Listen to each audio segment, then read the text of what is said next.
Hey Mark, hope you got bud. Guys, we are live. If we are and you're jumping on, just let me know you can hear me, you can see me okay. Leave me a comment in the comments box below, please. I'm just going to log into this group on my Mac so I can answer any questions that we have. Do a little Q&A at the end. I'm going to check on my Mac as well to see if we're live.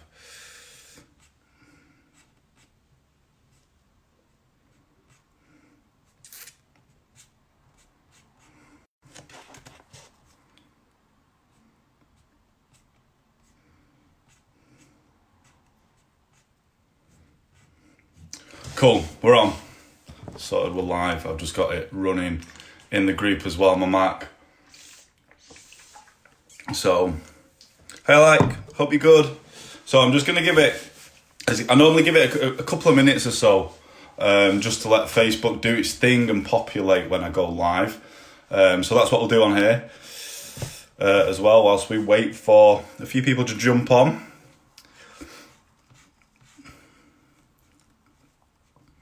I hope everyone's good and holding up in this current climate and doing the best that you possibly can. I know it's absolutely fucking crazy this time, isn't it? But you know, we take a positive from things. We've got to use it as a positive, yeah. So, like I said before, I'll do a little Q&A at the end as well. I've got the live stream open on my Mac, so I will do a Q&A. As well at the end. So if you've got any questions throughout this, let me know. Type them in the comments box and I'll answer them for you at the end. You can't really see my mic, but I'm also recording this, for an episode of possibly my podcast. Depends how it goes. But I have got a podcast out geared towards Type 1's Type 1 Movement, it's called. You can search for it on iTunes or Spotify, where I share a load of tips, tricks and stories and stuff to do with Type 1.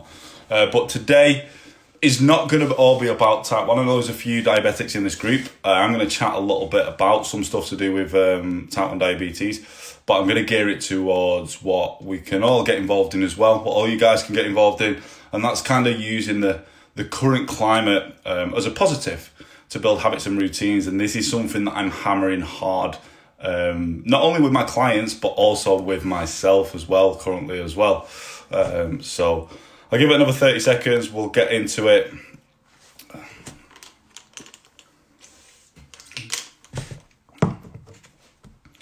So if you're watching this, I will ask, get yourself away from any distractions as well. Maybe grab yourself a pen and paper if you need to take any notes, because I will be sharing some little gems in this of some actionable stuff. I always like to, whatever content I'm putting out, whether it be my podcast, be a post, be a live, whatever, I like to give people actionable stuff as well. So hopefully I'm going to be able to deliver to you guys in this live as well. So right, I'll get into it. So first of all, I best introduce myself, Anna. Obviously, I'm Tom Allison. I'm a coach. I'm an online coach for Type 1 diabetics. I've not always just worked with Type 1s. I was an in-person coach working with pretty much everyone and anyone at one point. That's how I know Mark and Ben. When I first went self-employed, got in the industry, we was all coaching out of a little unit together. Good times, fun times, Mark and Ben will tell you. This was years ago now, before Benchmark Gym even existed. And then we kind of went our separate ways from there. And I went into the realm of like online coaching for anyone and everyone, pretty much, basically fat loss. And then I kind of niched down with working with Type 1 diabetics because it's something that I was solely passionate about. And I thought, hey, if I've got a skill, I'm able to help a specific person like myself and I can understand their struggles and things like that. Why not, right? I believe that if you've got a skill and you can help someone and you're not doing so, you're doing yourself and the world a kind of disservice, right? So that's basically like who I am. I've been into health and fitness since I was 16. I'm 33 now. My goals have changed along the way, but now I'm just really training to keep my diabetes in check and just be healthy and stuff as well. I have little goals along the way. So yeah, that's basically a rundown of me. I've not always been active when I was at school, in secondary school. I was a chubby kid, I was pretty short, and I hated PE. And go figure now, I'm a coach for Type 1 diabetics. I'm active, I love training, I love running up hills. Weird how things change, right? So really what I'm going to cover in this live today is I'm going to start off with like daily routines and habits in this current climate. So really using a negative, because it's kind of a negative, isn't it, what's going on, and switching that round to a positive for yourself. So kind of winning from the situation, if you like. We're going to go in why that's important, and I'm going to give you a few things of habits and routines and what you can put in your day, and give you an example of my current day and some of my clients. And then I'm going to touch a little bit on type 1 diabetes. We're going to look at the must of nutrition as a type 1 diabetic. So I have kind of a couple of sayings. The first one is KISS. Keep it simple, stupid. I believe there's too much information out there that's super fucking complicated. I'm going to swear. I'll try and keep it to a minimum, but I do swear a little bit just because I'm passionate about what I talk about. But yeah, I think there's too much information out there that's super confusing and conflicting and stuff. So I believe in keeping stuff simple. And I also believe in the basics. I think that the more basic, not to ever patronize anyone, but the more basic you can make something, the easier it is for a person to digest and put into action, right? So hopefully I'm going to deliver on those two things throughout this live for you. So basically looking at daily routines and habits in this current climate, like why is it important? So I'll tell you a little story. Like a couple of weeks ago, well, going back like about a week and a half ago, I looked at my girlfriend and I was like, you know what, I feel a little bit uncomfortable in the way that I look. I've gained a few pounds. I'm about 98 kilos and I want to be around 87, 88 is where I feel and I perform best. So I looked at her and I was like, babe, should we kind of sort our shit out? She was like, yeah, fuck it, let's do it. So I was like, right. And I was like, cool. So I looked at what had led me over the past few months or a year or so to gain this weight. And I was thinking, right, what routines and habits have I fallen into that I need to change? Yeah. And it was things like, before I even started getting into working out my calories or stuff like that, I looked at, right, what habits and routines do I need to change? What habits, what things have slipped in that I'm doing? And it was things like being a little bit lazy with food, ordering takeout, eating a few too many puddings, a few too many ales. So I was like, right, I need to break those habits and those routines first. And then I was like, what part of my day do I really struggle with the most? And for me, I was waking up in the morning and I was feeling a little bit shitty and tired. I was like, right, let's fucking nail a morning routine. So I decided I was going to wake up around 6 till 7 a.m. And I was going to take the dogs out on a walk. I'll do about 4 to 5k, about an hour or so. Take the dogs out on a walk, come back, do to-do list, which I'm going to get into in a minute, and get on with my day. So I was like, right, I need to create a good morning routine, a good habits, yeah. And then I looked onto the rest of my day and stuff. But basically what I'm trying to say is I knew that I was struggling with mornings and stuff and throughout my day, and my old routines and habits had led me to gain the weight. So what I knew that I needed to do is what I'm currently doing. So I'm changing my morning routine, I'm changing some habits, and I'm embedding those in because I've got a goal of losing like 10 kilos, 10 to 15 kilos. But regardless of any goal, it's all down to habits and routines, right? So the reason that we look at habits and routines so much, and the reason why right now for all of you is the fucking perfect time, and I say this to my clients, it's the perfect time because we've all got so much more free time, right? We've got so much more free time that we can focus on our health, focus on our fitness, and focus on building healthy habits and routines that we can carry through when we go back to normality, when all this shit's over, yeah? That's why now's just an amazing time, and you'll see this because this is proof of this. If you've tried to buy any gym kit, how fucking hard is it? How hard is it? Today I've only just managed to order some kettlebells, and I had a 20 kilo kettlebell in my shopping cart. I said to my girlfriend, hey, I can get some kettlebells. By the time I've gone to pay for it, proceed to checkout, it's fucking gone. And that's because people are really focusing now on their health and fitness and prioritizing that. And the best way to do that is from building habits and routines.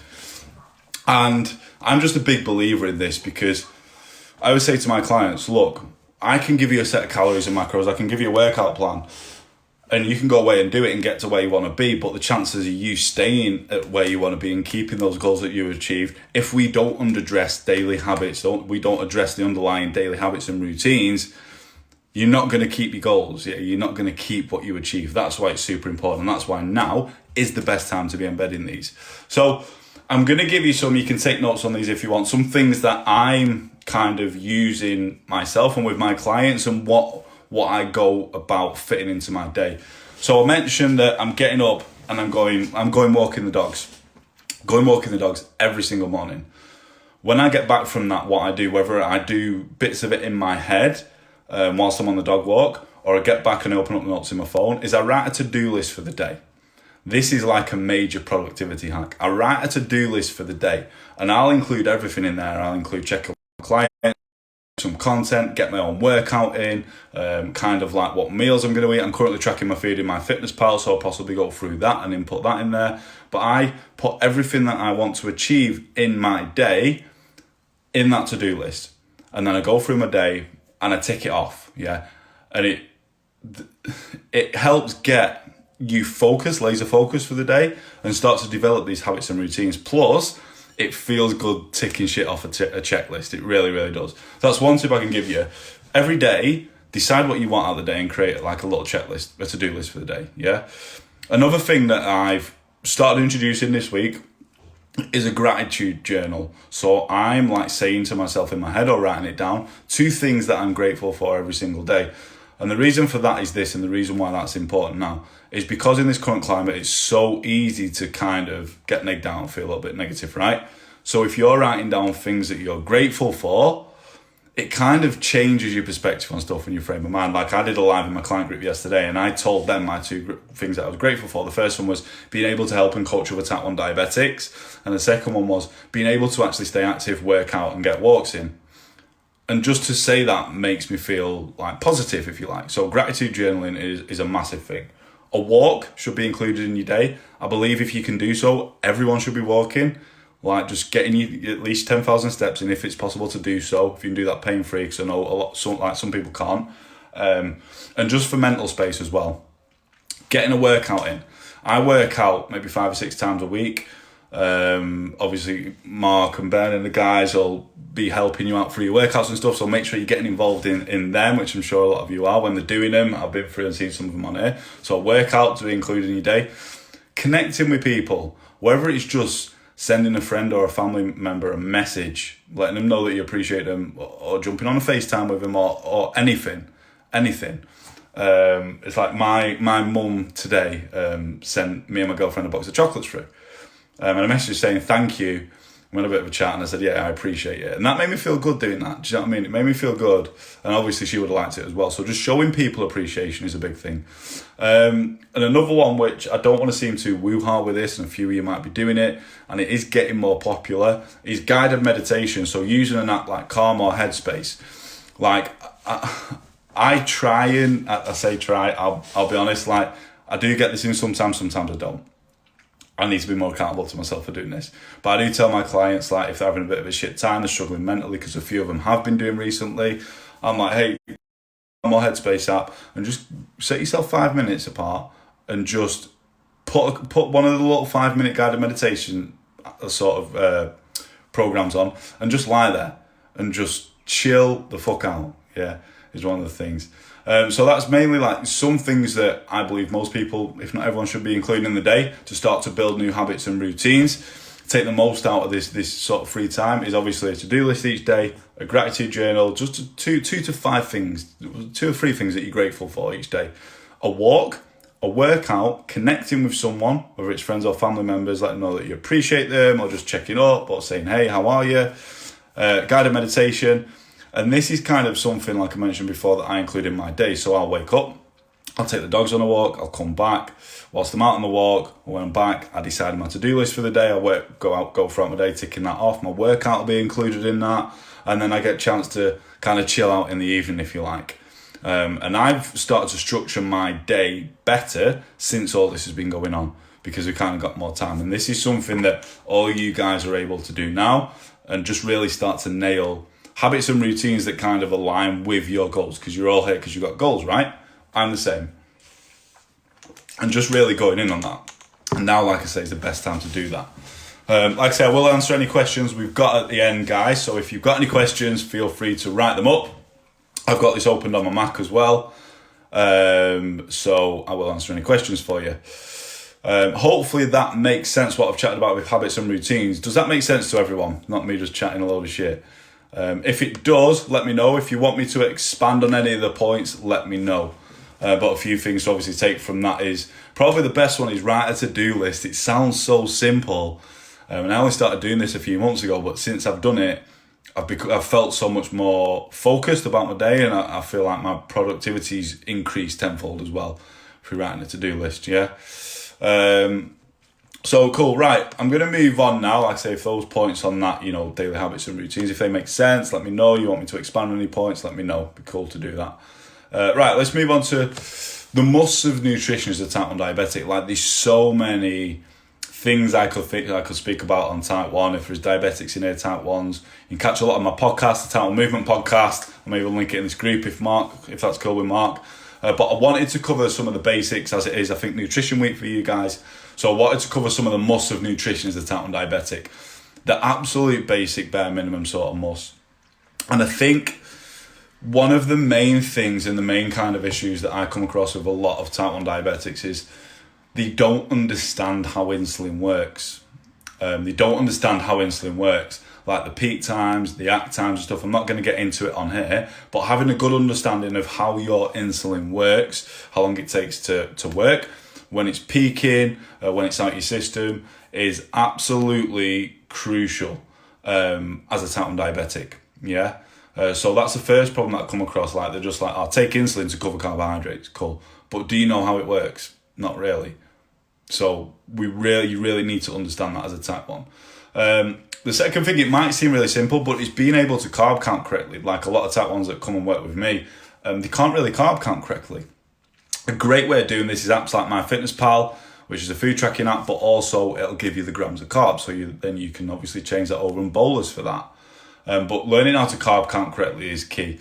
And then obviously moving on to bolusing, insulin to carb ratios, correction factors, just some of the stuff that you obviously need to know how to count carbs, and you need to know how to bolus for it as well.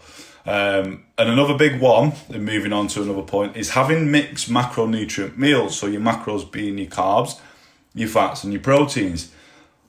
I see it time and time again and I see a lot on my Instagram and stuff, where a diabetic will have a big bowl of pasta or rice, they'll get a massive spike, bowls correctly, then it'll come back down. Like, hey, I carb counted correctly, I give the right bolusing, everything was cool, but I got a massive spike, and then it come back down. I sat really high for an hour or so, then it come back down. I'm like, hey, you've had a big fucking bowl of pasta. Like, there's no protein in it, there's no fat in it, and that slows the release of glucose down, of the carbs down, right? And gives your insulin a chance to work. Another thing on that, which I put a post out recently, is pre-bolusing. So that's if you're taking insulin, taking your insulin 10 to 20 minutes before you actually eat. And it gives that insulin a chance to work in time with the carbs. So you don't get that big spike. You might spike a little bit, your insulin's already working, and it kind of takes it down. I've got a post on this which goes more in depth on my Instagram. It's at type1_Tom. If you want to go and check that out. But that's a massive tip. That's a game changer for me. And then obviously understanding calories. I think everyone, not just type 1 diabetics, everyone should have some understanding of how calories work. They've got massive over the last few years, knowing maintenance level of calories, going into a calorie deficit for body fat, a slight calorie surplus for muscle building. And I think that everyone should understand calories at the end of the day. So basically, the must of nutrition is a type 1, like I say, really basic, but actionable. Understand how your insulin works if you're taking insulin. Being able to carb count correctly. Using that like MyFitnessPal, or Alex has just said, Carbs and Cars app is excellent for carb counting. It's a good one. I'm not sure that does protein and fats. Does it do the other macros? I'm not too sure. It's not something I've ever used. I've had a few clients that have used it. Obviously knowing how to bolus correctly. Making sure that your mixed macro sort of meals are mixed macronutrients, so you're including protein. We should all be including protein in every single meal anyway, yeah. And then obviously some fats, some veggies, carbs, whether you're going low carb or not. I don't know you personally to know if you are, but if you want to include the carbs, cool. But just making sure that you're having mixed macronutrients in your meals, protein, fats, lots of vegetables, yeah. And then understanding calories as well. So I'm just going to read through a few of the comments. We've got Catherine, gratitude is something I practice regularly, and meditation, amazing. Like, guys, I know this sounds woohoo, and like sort of that sort of shit. But practicing gratitude, writing down what you're grateful for, and guided meditation apps are amazing, because I speak to so many people, get so many people coming to me like, Tom, I'm so fucking stressed out. I'm so stressed out with X, Y, and Z. Right, what does your day look like? Well, do this, or do this, or do... Right, and I can tell that everything's just clogged up in the head. I'm like, right, you need to take some time out and not think about anything and just relax. Say what you're grateful for, gratitude, and then do some guided meditation. Just take some time out. And it really does help. Like, I'm one for saying, if you're super stressed and you're fucking whinging that you're stressed all the time, but you're not trying guided meditation, you're not trying to help yourself, you've not really got the right to whinge about it, sort of thing. I know that sounds harsh, but that's just the way it is, right? James, love carbs and calories despite its bizarre search criteria. I've never used carbs and calories. I've got a few clients that have. So I may get it and have a quick look on it. Cool. So obviously running back over the points on the daily habits and routines. Obviously things that you can include in your day that suggests a to-do list, gratitude journal, a walk, a workout, get involved in the workouts in this group, connecting with people, let them know that you appreciate them, guided meditation, and then obviously the basics of nutrition as a type 1 diabetic, understanding how insulin works, paramount. Being able to carb count, bolusing correctly, mix macronutrient meals, and then understanding calories. And there's one thing that I want to get across on this that I always go on about, guys. Regardless of whatever you do, consistency is key. Consistency is key. I would prefer someone being consistent 80% of the time, yeah, than being up and down 100% of the time. Yeah, if that makes sense. So consistency is always going to be key, regardless of your goals, regardless of whatever it is, just being consistent and seeing shit through. So, right, if anyone's got any questions, I'll give you a few minutes to type them up. I'm going to go back through the start and just have a quick look on this. Let me know if what I said made sense, guys. If you want me to expand on any of the points, I will do. I'm in this group now, so if anyone watching the replay, has got any questions, I'll quite happily go through. Stick them in the comments and I'll quite happily go through and answer them for you.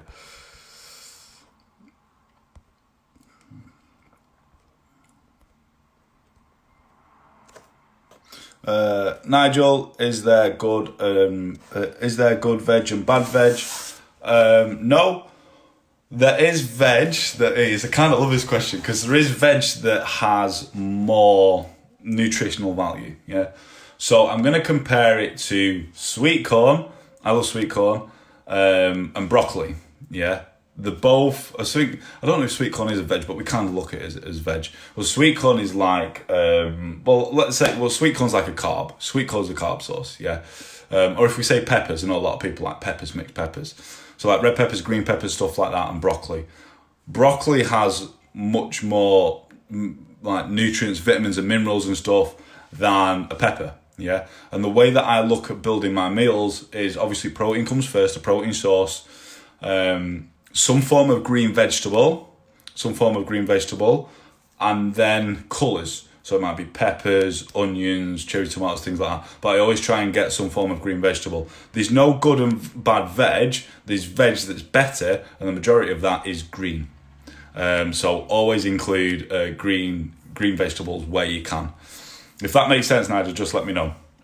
Alex, have you ever done the Daphne course? Yes, I have. So for anyone that doesn't know that's on, or you just nosy and want to know what it is, Daphne is a carbohydrate counting course for type 1 diabetics. I did it about 4 years ago because I had to do it to get my insulin pump.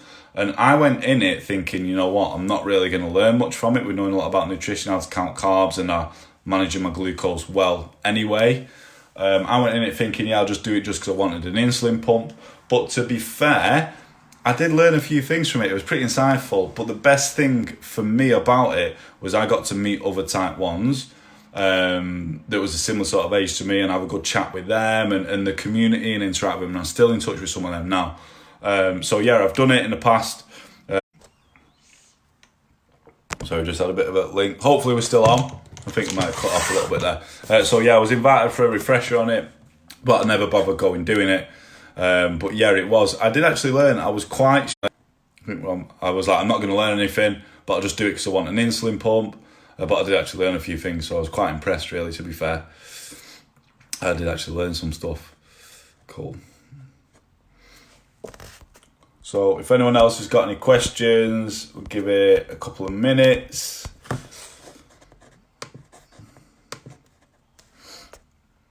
I'll let you guys know as well where you can find me on socials. I'm probably the most active on Instagram.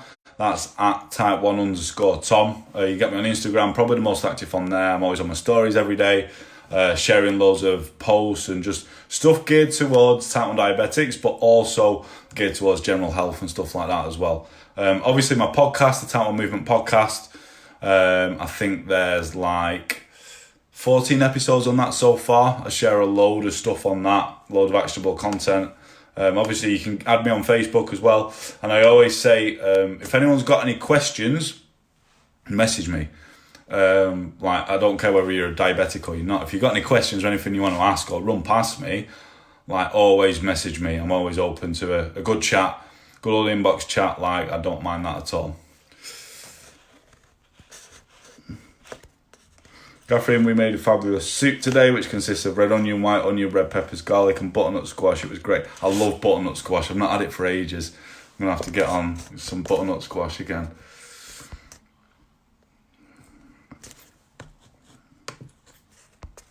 I'll give it another couple of minutes. Let anyone ask any questions. If we've got no questions, gang, I'm going to jump off. But for those who watch this on the replay, you've got any questions, want me to expand on any of the points, type them in the comments and I'll quite happily go through them throughout tomorrow for you and get them answered.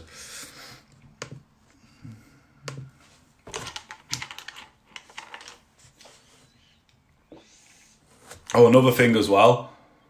If you're just going to take one thing from this and disregard everything I spoke about, water. Make sure you're keeping hydrated. Paramount for everyone, not just us as type 1s, like everyone, yeah. At least 2 litres a day. I know Mark bangs on about the basics of this and stuff like that all the time, So, really, actually, I know what we'll do now. Guys, I want to know one thing, I want you to write in the comments, one thing that you've taken from this live and that you're going to start to implement. One thing, let me know one thing. Catherine, Mark's always saying that, yep. You'd be surprised at the people that struggle to get water in.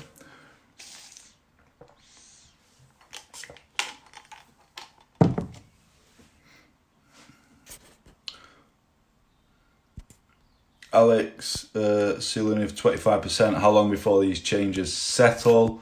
What do you mean by that, bud? Can you expand on that a bit? Catherine, to-do list, great. Honestly, get it done. It feels good. It feels good as hell taking stuff off a to-do list. So go, gang. One thing that you're going to implement, that you've taken from this live, this little talk, if you like, that you're going to start implementing going forward.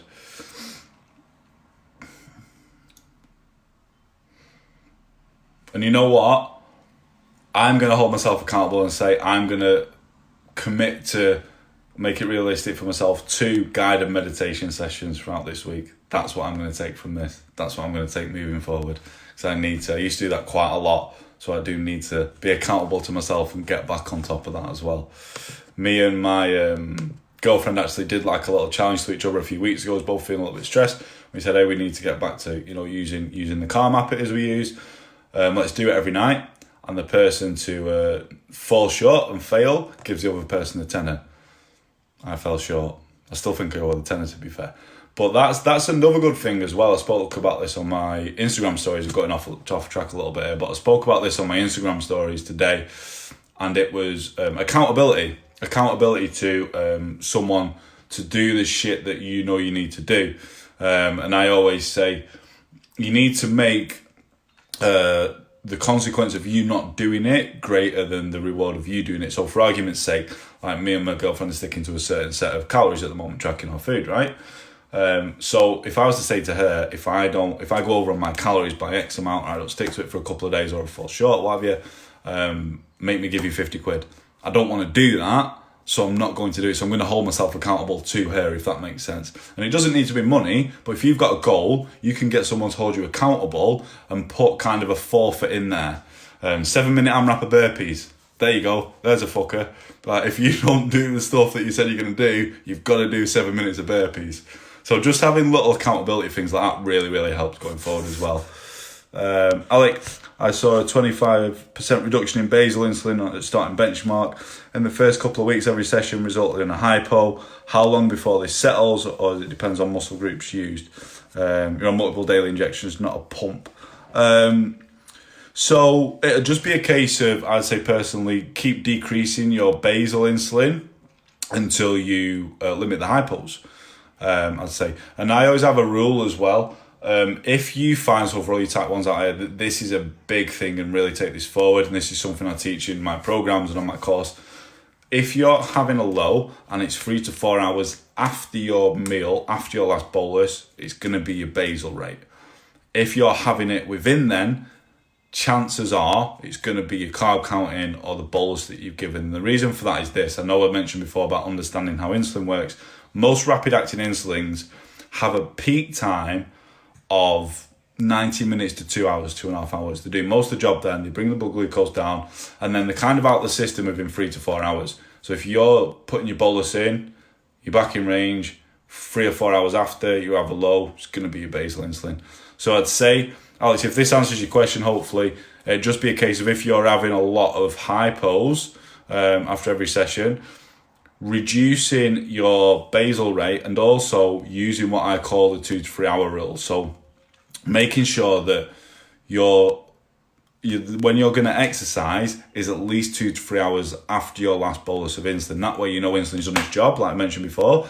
It's out of your system, and you can go into your exercise session saying, right, if I'm in range, and I know I normally drop, I might have to have a small snack. For me, it could be a couple of jelly babies or an apple or just something very small in carbs that's going to spike me a little bit, so I'm not going to drop. If you know you stay stable, and you've nailed your basal and stuff like that, cool, you know you can go in on that. But I'd say waiting, I'd always like to go for at least 3 hours after your last bolus of insulin before you exercise where possible. Hopefully that makes sense, dude. Just let me know on that. But I always say to my clients as well, we know things are moving in the right direction when we need to decrease their basal insulin and they're having more hypos. That's the only way that we know.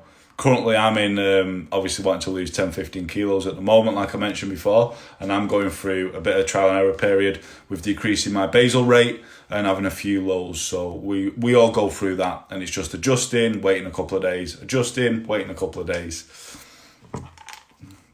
Hopefully that makes sense, buddy. Just let me know if it does.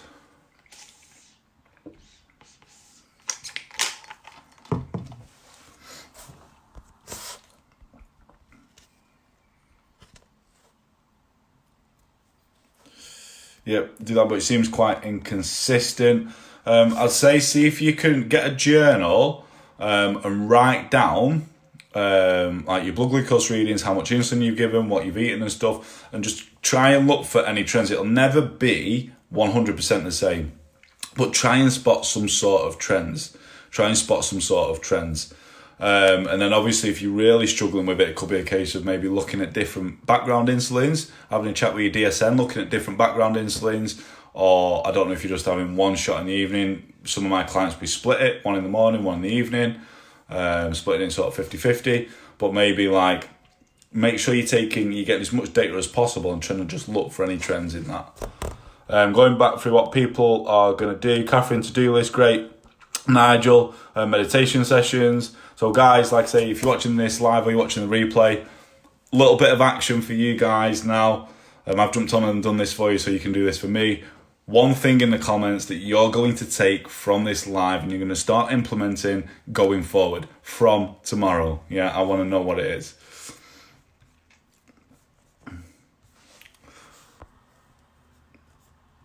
Right, peeps, if that's it, I'm going to jump off. Like I say, I will whiz through and answer any questions that we get, even on this from the replay. But I've mentioned where you can find me, obviously, Instagram at Towton_Tom, on Facebook, obviously you've got my profile, streaming this, my Towton Movement podcast. Always open to answering any questions. If any of you guys that are on or any type ones you want to whiz anything past me, reach out, call. Always there to give a helping hand. And yeah, thank you very much for tuning in. Really do appreciate you all sitting, listening to me chat on for, how long have I been on for? 35 minutes. Do appreciate your time. No time is precious.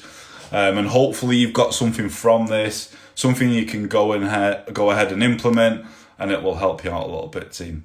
Hopefully. So, right, I will chat to you all very soon. Thanks again, team.